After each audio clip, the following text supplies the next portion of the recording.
The first thought that came to my mind when I woke up was that my throat was a little sore. I tried to speak, but found that I couldn't. This was because I had something stuck in my throat, something hard. I looked around and realized I was in a hospital room with tubes and wires connected to various parts of my body. I also discovered that my left arm had been put in a cast, and I could feel the bandages on my face. What the hell is going on? I was perplexed. How long had I been here? What had happened to me? I tried to move, but found it difficult. The door to my room opened, and a nurse came in to check on me. She looked at my chart and checked my vital signs, then left the room. A few minutes later, she returned with a man who I assumed was a doctor. He also checked my vitals and shined a flashlight in my eyes.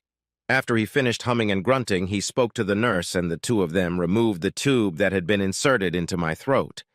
That explained why I couldn't speak earlier. "Welcome back to the world of the living, Mr. Neely," the doctor said as he stood up. "That was me, by the way. Jackson Neely, or Jack to my friends. I tried to speak, but my throat and lips were too dry. The nurse gave me a piece of ice, and I sucked on it until it melted. Then she gave me another. For how long?" I managed to wheeze. "You've been here 10 days, Mr. Neely," the doctor said. "You had a slight swelling of the brain, and we put you in a coma to let your head heal. You took a severe blow to the head. You also had a broken arm," he turned to the nurse. "Why don't you call Mrs. Neely and let her know that her husband is awake?" he said. I shook my head when he said that. "No," I told him. He looked at me worriedly. "Why not?" he asked. "She's the reason I'm here," I said, sucking on another piece of ice. "I see," the doctor said. "Then maybe we should go to the police." I nodded my head. "Yes," I said, "and to a divorce lawyer." The doctor laughed at that. "We'll call the police for you," he said. "In fact, one detective has already asked us about you. However, you will have to find your own divorce lawyer." I nodded my head. "Thanks anyway," I told him. He grinned, then ordered the nurse to take me to X-ray. As I was wheeled back to my room, a man in a trench coat walked in and introduced himself. "Detective Mel Green, Metro Police," he said, showing his badge. "Are you well enough to talk for a few minutes?" "Yes," I said, taking a sip of water. He sat down next to my bed and pulled out a notepad and a voice recorder. He placed the recorder on the tray in front of me and turned it on. "I hope you don't mind if I record this," he said. "No, not at all," I said. He said something into the recorder to note the date, time, and location of the interview, then turned to me. "All right, Mr. Neely," he said. "Tell us what happened." "Well, I just got home after spending a couple days in Pittsburgh with a client," I told him. I had finished my visit a day early and wanted to get home to be with Julia, my wife. When I got home, I saw a strange car in the driveway. I thought she might have had company, one of the girls from her office. I parked in the driveway and walked into the house. Most of the house was plunged into darkness, but I could see light coming through from upstairs and heard moaning. I had a pretty good idea of what was going on, but I went upstairs anyway. That's when I saw them, Julie and some guy, having sex in my bed. I couldn't believe what I was seeing. Well, I walked into the room and screamed. They stopped and looked at me like I was an alien. The guy came out of my wife and I went at him. I was about to punch him in the teeth, but he beat me to it. Literally, he punched me right in the face. Once. It was the biggest fist I'd ever seen in my life. Next thing I know, I woke up here, I said. "Uh-huh," Detective Green said. "Did you recognize the man who was next to your wife?" "No, I'd never seen him before," I said. "Did you know your wife was having an affair on the side?" he asked. I suspected something was going on, but I wasn't sure, I said. "Wait a minute," I added. "I just remembered, there are CCTV cameras in the house. I hired a private investigator shortly before my last trip. I wanted to find out if my wife was cheating on me. He wired the house for audio and video just before I left. Everything was supposed to be saved on a cloud server. I never got a chance to check when I got home. They're probably still there." Detective Green opened his bag and pulled out a laptop. "Do you think you can access this from here?" he asked. "I think so," I said. I have the login and password written on the back of the card he gave me. It should still be in my wallet. The detective walked over to a small closet in the room and pulled my wallet out of the back pocket of my pants. I looked through it and found the card. Here it is, I said, pulling out the card. I handed the wallet back and he slipped it into my back pocket. Angus McGregor, Detective Green said, reading the name on the front of the card. Is this your private detective? Yes, he is, I said. He's the one who called 911, the detective said. From what I was told, he gave the police a statement, then followed the ambulance here and gave the hospital your insurance information. Have you talked to him yet? I asked. Yes, Green said. He told me he found you on the floor at the bottom of the stairs and then called 911. There was no one else in the house at the time he found you. Let's see what the video shows us, he added, turning on his laptop and connecting to the hospital's Wi-Fi. Once connected, he turned the laptop around so I could log in. I entered the information Julius had written on the card, and I was presented with a catalog with a list of videos. I selected a video that matched the time I was home and clicked play. The video began with Julie, my soon-to-be ex-wife, entering the living room through the front door, followed by a very large, muscular, bald man. Do you recognize this man? Mel asked. He's the one who hit me, I said, although I had never seen him before that day. We continued watching the video. After looking around the room, Julie turned to the man and gave him a scalding hot tongue kiss. Come on, she said to him. Let's go upstairs and finalize our deal. The big man grinned and slapped her ass. Let's do it, he said. They went up the stairs, and soon the video ended. I remembered Julius telling me that cameras activate when you move, so I went back to the catalog and double-clicked the next one on the list. This video started with Julie and the bipedal mountain walking through the bedroom. Julie went to the dresser at her side, opened one of the drawers, and pulled out a thick envelope. She held it out to the man, who pulled out a huge wad of cash. He quickly counted them and put them back in the envelope. Half now. Half when the job is done, Julie said. Just like we agreed. Damn it, I thought to myself. Did she pay this guy to kill me? He grinned, looking her over from head to toe. So, sweet cheeks, what do you say we seal this little deal? He asked. Julia smiled, looking him over from head to toe. Then she began to undress. Soon she stood before him naked. The man undressed and they hugged once more before lying down on the bed. Which side does your husband sleep on? He asked. Why did you ask? She asked in response. That's the side I want to fuck you on, he told her. She giggled and pointed to the side closest to the door. He sleeps right there, she said. Good, he told her, pulling back the blanket. Come on, get over there. Let's leave a nice wet spot for him. You're so vicious, she said. That's when I walked in and caught them off guard. What the hell is going on here? I yelled at the video. The two traitors stopped having fun long enough to look at me. A smirk appeared on Julie's face as the big guy stepped out of her. I saw myself lunging at the much larger man as he stood, but he stepped back and hit me with his fist right in the middle of my face, causing me to fall instantly. Then he grabbed me by the scruff of my neck and hit me again, and again, and again. He punched me in the face several times, then dragged my collapsed body out of the room. Julia got out of bed and followed him, not bothering to cover herself. That was the end of the video. I went back to the catalog and selected the next video. This video showed 3 pairs of feet on the top landing of the stairs. Only one pair of feet, mine, had shoes on. The big man picked me up in his arms and literally threw me down the stairs. My body lay motionless at the bottom of the stairs. Is he dead? Julia asked. I don't know, the man replied. Do you want me to finish him off right now? Not in my house, she said.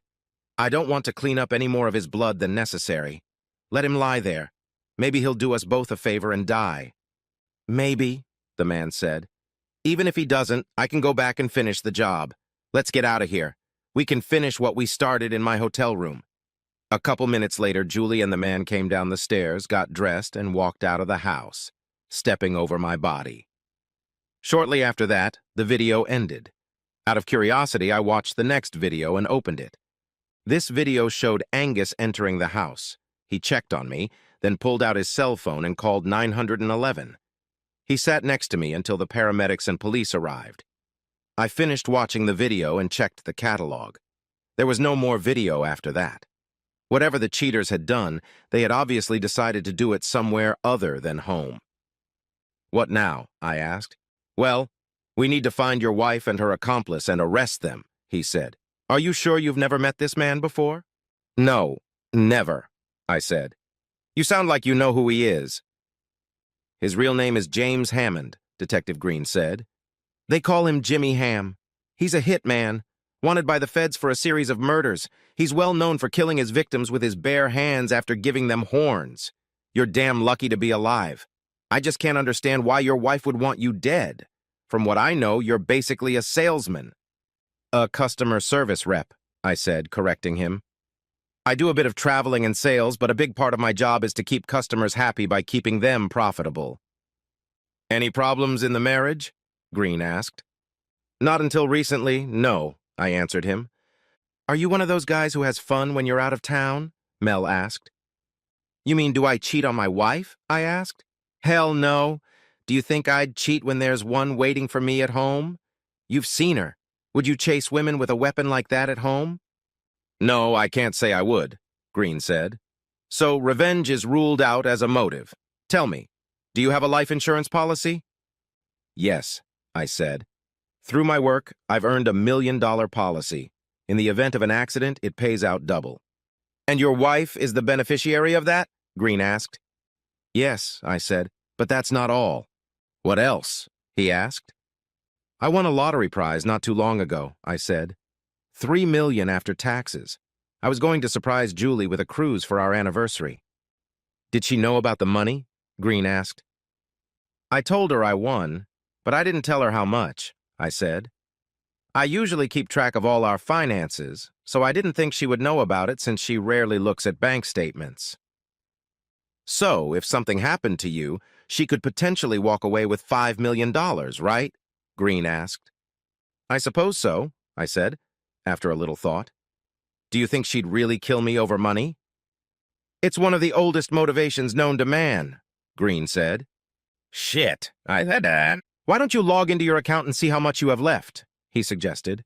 I did so and found that Julie had withdrawn $5,000 each 3 times in the last 12 days. The rest was still in the account.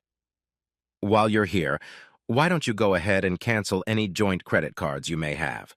Once you're done, I'll call and temporarily block the account, just until we can take her into custody," he suggested.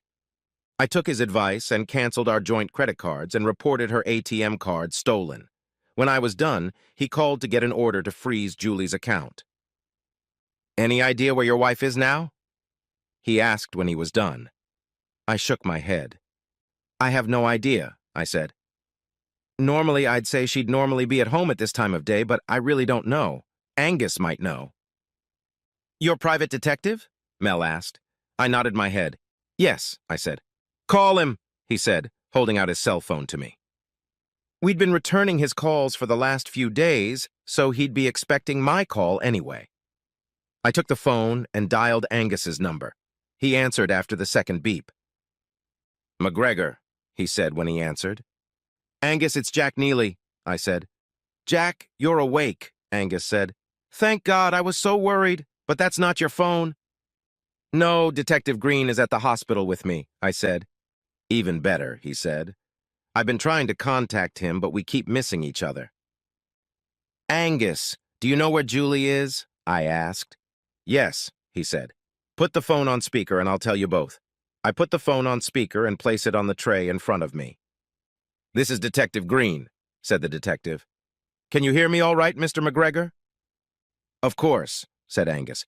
"And call me Angus, please. Mr. McGregor was my father. We all laughed at that." "So where is Mrs. Neely now?" Mel asked.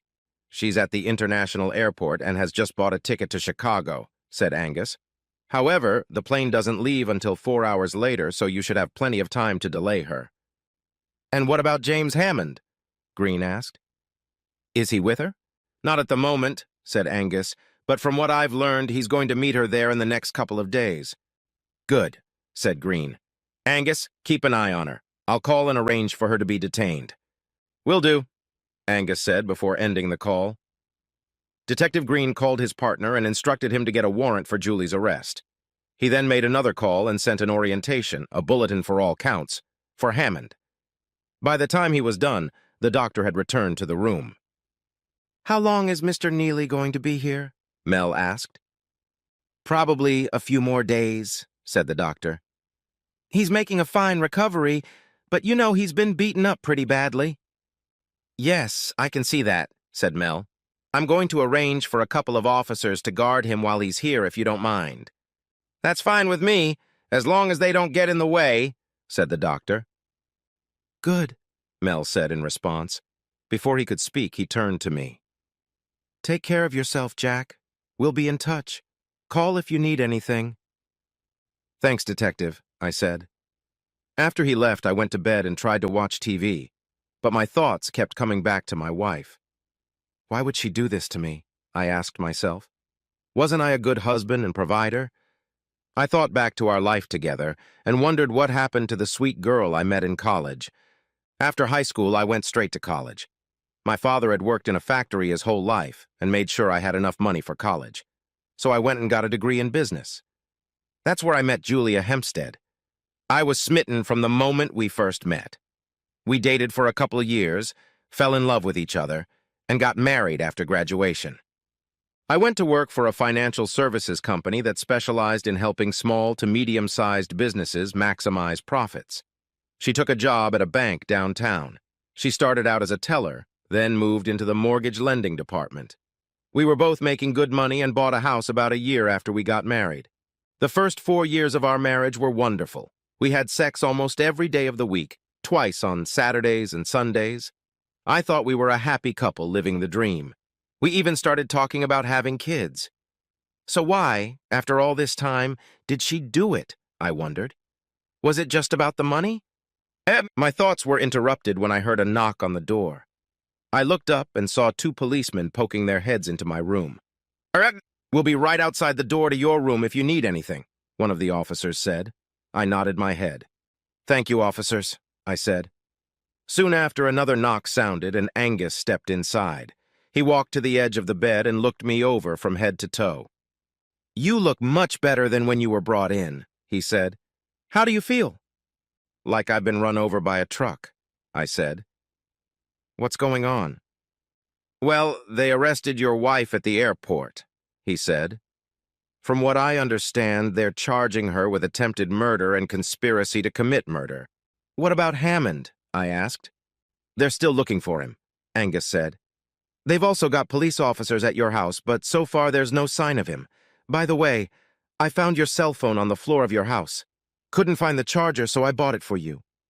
Let me just plug it in and charge it for you." "Thank you," I said as he plugged the phone in and placed it on the tray next to my bed. "I take it you haven't had a chance to talk to a divorce lawyer yet?" he said. "No, I just came out of my coma this morning," I said. He pulled a business card out of his pocket. "That's exactly what I thought," he said. "Call this lady as soon as you can. I do a lot of work for her, and I've already warned her that you'll call. She's very interested in your case, and by the way, absolutely hates traitors." "Thanks again," I said. "What happened after they ambushed me?" "Well, it looks like your wife had been planning this for some time," he said. "She took a vacation shortly after you left for Pittsburgh. I don't think she was planning on ever coming back. After your attack, she'd been in hiding with Hammond and her boyfriend, moving from motel to motel, never returning to your house. I tried several times to contact Detective Green to let him know where they were, but we kept missing each other." "Yeah, he told me you two had returned calls," I said. "So, any idea where Hammond is now?" "No," Angus said. "I've been doing some digging, and if I hear anything, I'll pass it on to Green." "Sounds like fun," I said. "What now?" "Well, there's not much left to do except catch Hammond," Angus said. "And you need to rest and recuperate. I'll come by and check on you from time to time." "I appreciate that," I told him. He shook my hand and left me alone with my thoughts. When I had enough charge on my phone, I called the lawyer he recommended. "Alicia Hawkins' law office," the receptionist said when she answered. I'd like to speak to Miss Hawkins, please, I told her. This is Jack Neely. She was recommended to me by Angus McGregor. Just a moment, please, said the secretary in her cheerful voice. A few moments later, I heard another woman's voice on the phone. Alicia Hawkins, she introduced herself. Is this Mr. Neely? Yes, I said. I got your name and phone number from Angus McGregor. He advised me to call you. Yes, Mr. McGregor told me about your situation, she said. I've been waiting for your call. I understand you're in the hospital now? Yes, I am, so it's a bit difficult to move around at the moment, and I'm also being hunted by an assassin, I said. That's what I heard, she said. I'll tell you what, Mr. Neely.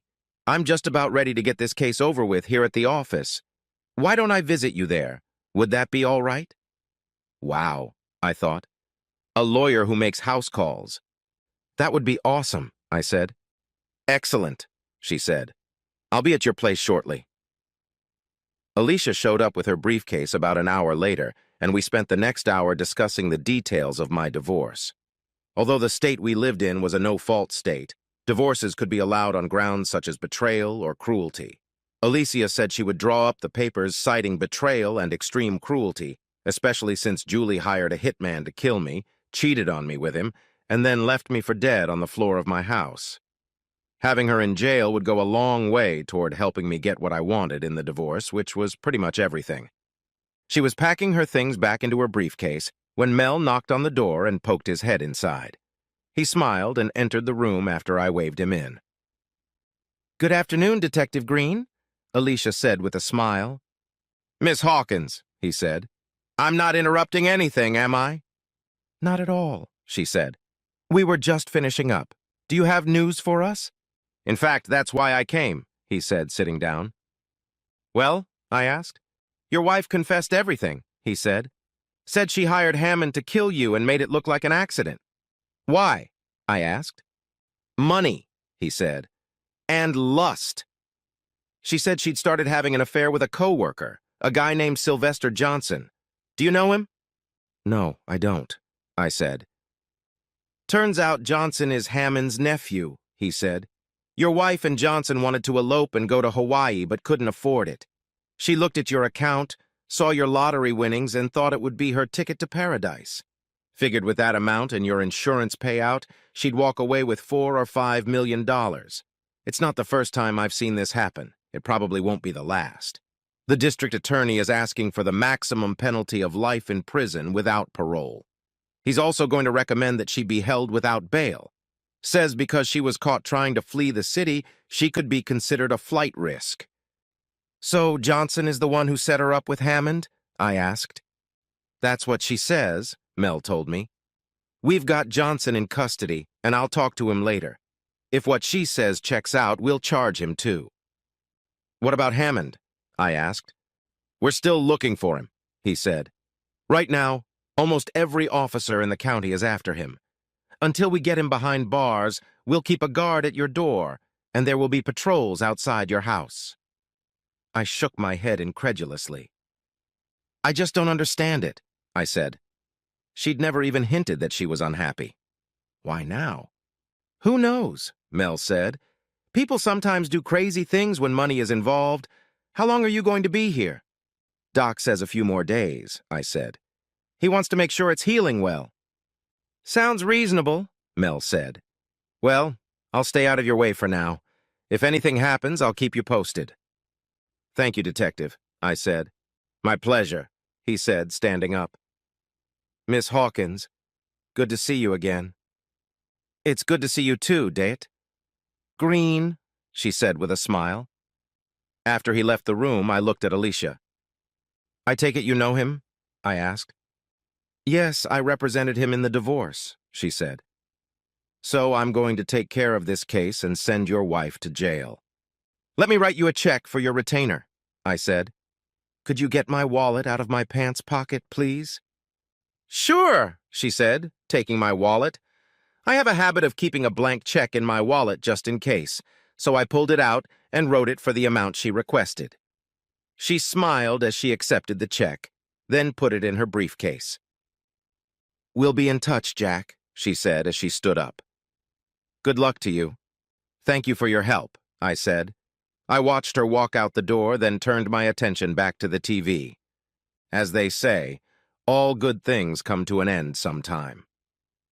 After a couple weeks, the doctor said I had recovered enough to go home. During this time, I had several visitors, friends and work colleagues, Angus and Detective Green, who kept me informed about the case against Julie and the ongoing hunt for Hammond. Mel told me that Sylvester had been charged with conspiracy to commit murder. Julie had gotten the divorce papers while in jail and had decided to accept the dissolution of our marriage without a fight. Alicia told me she signed the papers without any objection, which surprised me. "In 60 days, you will be a free man," she said. "I got the house and all our possessions. Julia would be allowed to keep her car, clothes, and personal belongings. I called her parents, and they agreed they would take everything. What they did with it afterwards was their business." Angus picked me up from the hospital and drove me home. "Just curious," he said. "Do you have a gun?" "Just an old shotgun my dad gave me when I was 17, I said. "It was my birthday present, and my dad used to take me trap and skeet shooting. Those were some of my happiest memories. I still had my shotgun, but I hadn't fired it in a long time. It lay, oiled, in my locked gun case. I also had a box of shells for the thing." "Why did you ask?" I asked. "Hammond's still walking around somewhere," he said. "You might want to keep it handy." Shit, I thought. That night I pulled out the old shotgun and examined it again. It was in good condition, even though I hadn't used it in a while. I pulled out the box of ammo and loaded it. I thought about sleeping in the master bedroom, but I couldn't. Not after what I'd seen there before. So I slept in my deep chair in the living room, keeping the loaded shotgun within reach.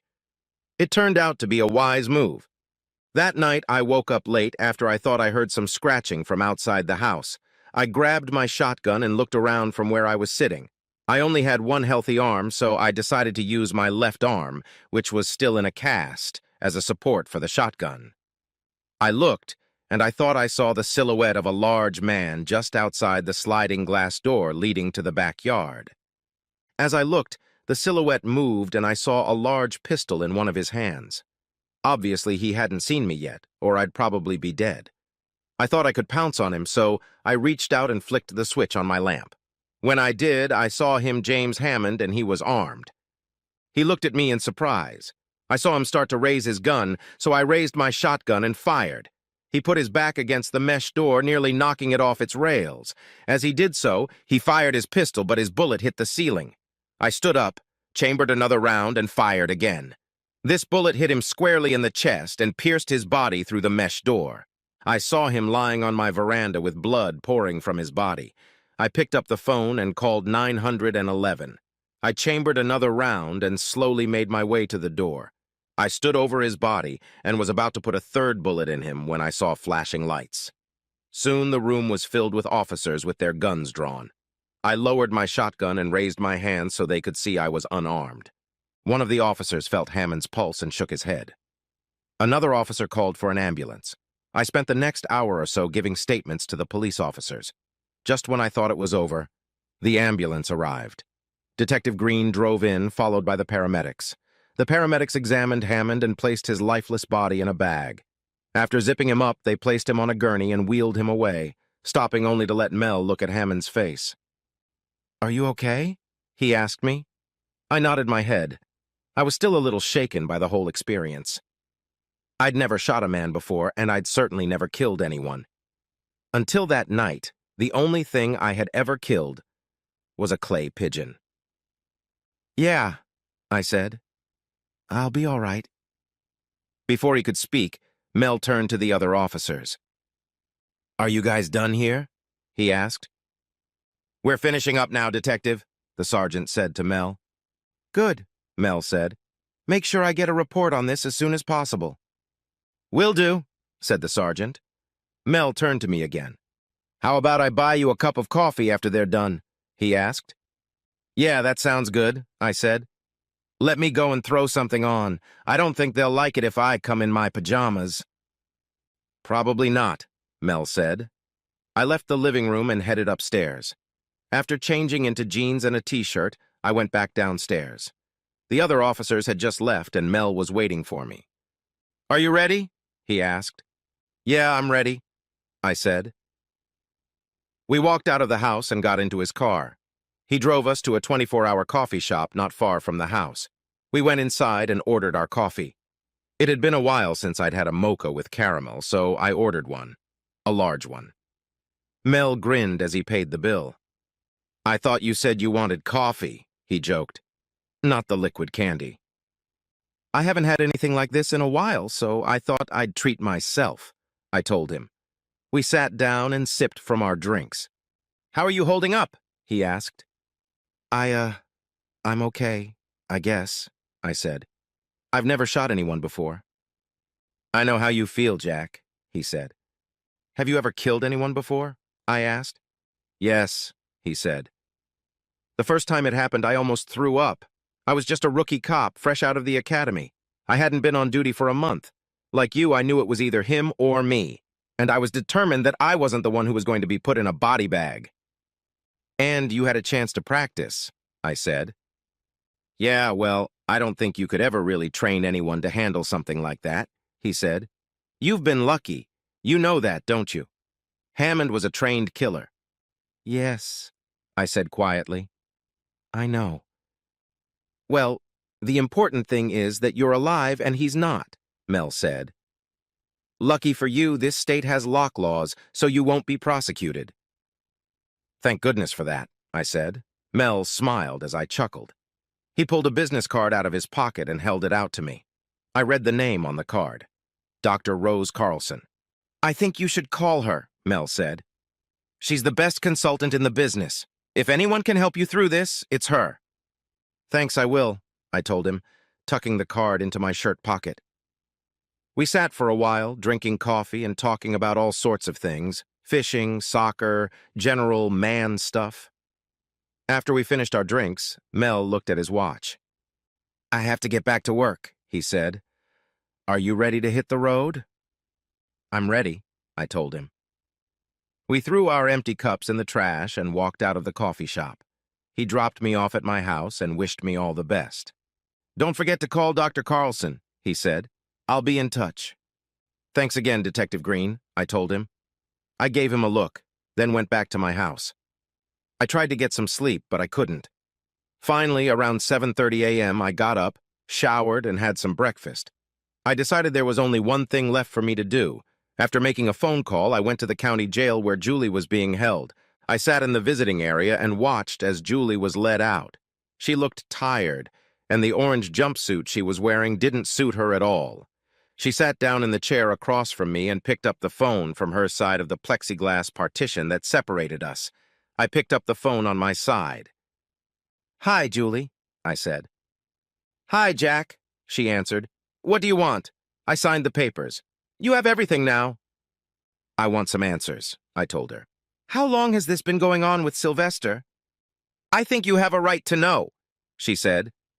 "Not very long, maybe 2 or 3 months." "Why?" I asked. Was I not a good enough husband or lover? Was it something I did or said? Why would you rip my heart out like that? "I don't know," she said. "I guess I was enchanted by his charm. I know we talked about having kids, and I was scared. I was afraid I'd get fat and ugly and you wouldn't find me attractive anymore." "That's bullshit, Julie, and you know it," I said. "It doesn't justify what you did. There's got to be something else. What is it? Is it the money?" Julie lowered her eyes in embarrassment before answering. "Well, I think so," she said. "Sylvester told me that we could use it to escape and start over. Maybe take a trip around the world." "Is that why you decided to kill me, Julie?" I asked. "Sylvester said he could arrange for me to get all the money plus your insurance," she said, "without having to pay a lot of money for the divorce." "And he introduced you to Hammond?" I asked. She nodded her head. "Did you know Hammond was Sylvester's uncle?" I asked. Julia nodded her head again. "Yes," she said. "Then why sleep with Hammond and in our bed?" I asked. "He said he'd give me a discount if I fucked him in our bed," she said. "That's when you walked in and caught us. And you just left me for dead," I said. Tears ran down Julia's cheeks as she nodded her head. "Yeah," she mumbled, stammering. "I'm sorry." "Hammond is dead," I told her after an awkward silence. She looked at me shocked. "What do you mean, dead?" she asked. "He came to finish the job you paid him to do," I said. "I killed him when he broke into the house." "How?" she asked. "The shotgun my dad gave me when I was a kid," I said. "Threw his ass back out the door." "I totally forgot about that shotgun," she said. She looked at me with sad eyes. "I'm so sorry about everything. Do you think you'll ever be able to forgive me?" I laughed loudly, loud enough to get the guard's attention for a moment. "You've got to be kidding me, Julie," I said. "No, I will never forgive you for what you did. And as far as I'm concerned, you'll have the rest of your life to think about it. I hope it was worth it for you. Goodbye, Julie." I hung up the phone, not wanting to hear anything more from her. She hung up slowly and looked at me with tears in her eyes. I stood up, turned around, and walked away. The next 2 months flew by.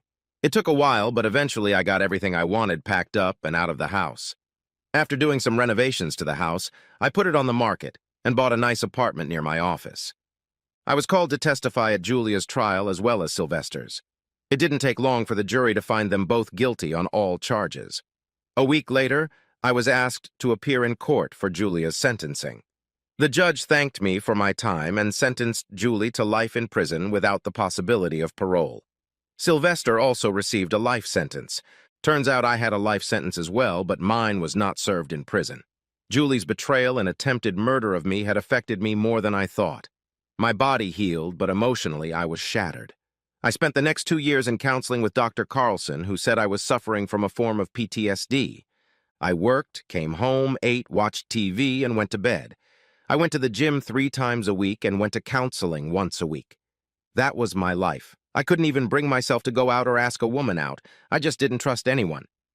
As for sex, well, let's just say I watched movies from time to time and got to know my right hand very well. Finally, Rose suggested that I put my fears aside and ask someone out. I mulled it over for a while before I finally mustered up enough courage to take the next step. But I wondered, who should I ask out? There were quite a few women in my office who showed interest in me, but I was concerned about dating coworkers. Finally, one day I decided to hell with it and asked Rhonda, a coworker who worked in another division of the company, out to dinner.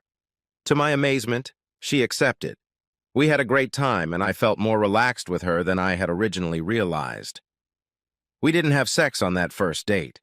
It happened after the 3rd date, and she turned my world upside down.